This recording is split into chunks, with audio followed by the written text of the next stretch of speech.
हम प्रार्थना करते हैं, बचपन से स्कूल में हमने प्रार्थना किया, तो प्रार्थना करते हैं और सोचते हैं कि जल्दी खत्म हो। जब खत्म हो जाता है तो लगता है कि एक काम से छुट्टी मिला। लेकिन अगर प्रार्थना का अर्थ समझें तो वो समय बड़े आराम से कटेगा और बहुत ही सुंदर हो जाएगा, क्योंकि दुख का समय एक एक पल पहाड़ हो जाता है और सुख का समय पहाड़ जैसा हो एक पल में बीत जाता है। तो इसीलिए हम अपने समय को सुख में कैसे बनाएं, इसलिए प्रार्थना करते समय अगर उसका मतलब समझें तो हमको बहुत लाभ होगा। जैसे हम प्रार्थना करते हैं,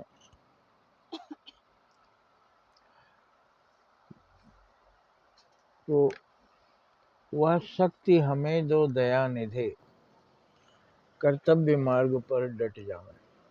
हम भगवान से क्या कहते हैं? हे दयानिधि, हे भगवान, हमको वह शक्ति दीजिए जिससे हम अपने कर्तव्य के मार्ग पर डटे रहें। अब कर्तव्य दो होता है, कर्तव्य और अकर्तव्य। कर्तव्य मैंने कौन सा काम करना चाहिए, धर्म का काम, अच्छा काम।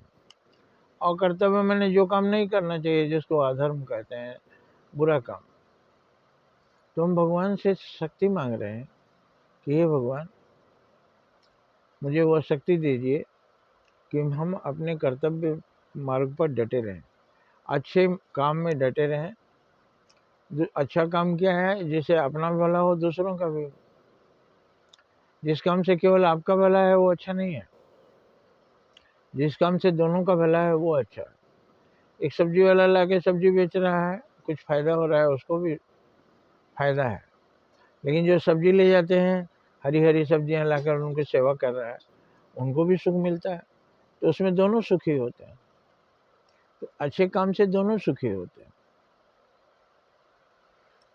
एक डॉक्टर अच्छी दवा दे रहा है, बीमार ठीक हो जा रहा है, बीमार उनको कुछ फीस दे रहा है, दक्षिणा जिसको बोलते हैं, तो वो दोनों सुखी होते हैं, डॉक्टर भी सुखी और रोगी भी सुखी। तो हम भगवान से शक्ति मांग रहे हैं कि हम अपने कर्तव्य के मार्ग पर डटे रहें। कर्तव्य का मार्ग क्या है? धर्म का मार्ग, अच्छाई का मार्ग, परोपकार का मार्ग, अहिंसा का मार्ग, दया का मार्ग, सत्य का मार्ग, ये सब अच्छे काम है। तो उस काम में हम डटे रहें, और उस काम में डटे रहना बहुत ही मुश्किल है, नहीं डट पाते लोग। कुछ दिन सफलता नहीं मिलती है और गलत रास्ता पकड़ लेते हैं सफलता जल्दी पाने के लिए। लेकिन जिसको सत्य पर ही डटे रहना है वो सफलता मिलेगी, जरूर देर से मिलेगी। भगवान परीक्षा लेते हैं, तो भगवान की दया होगी तभी हम सत्य मार्ग पर डट पाएंगे। इसलिए भगवान से हम प्रार्थना करते हैं कि वह शक्ति हमें दो दया निधे, कर्तव्य मार्ग पर डट जाओ। अब कर्तव्य मार्ग क्या है? पर सेवा पर उपकार में हम जग जीवन सफल बना जाए। पर सेवा अपर उपकार करते रहेंगे तो हमारा जग जीवन, या संसारिक जीवन, संसार में जो हम पैदा हुआ है, जो कुछ नहीं करते अच्छा काम, वो धरती के बोझ है। और जो कुछ सेवा कर रहे हैं वो धरती के देवता हैं। तो हम क्या काम करें? हमारा कर्तव्य क्या है? पर सेवा पर उपकार। इससे हमारा जग जीवन सफल हो जाएगा।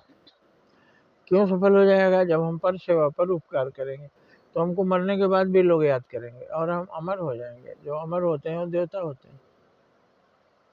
मरने के बाद भी जिनकी अच्छाइयों को लोग याद करें, जिनका नाम लेकर प्रणाम करें, जिनकी पूजा करें, जिनकी आराधना करें, वो स्वर्ग ही तो गए हैं।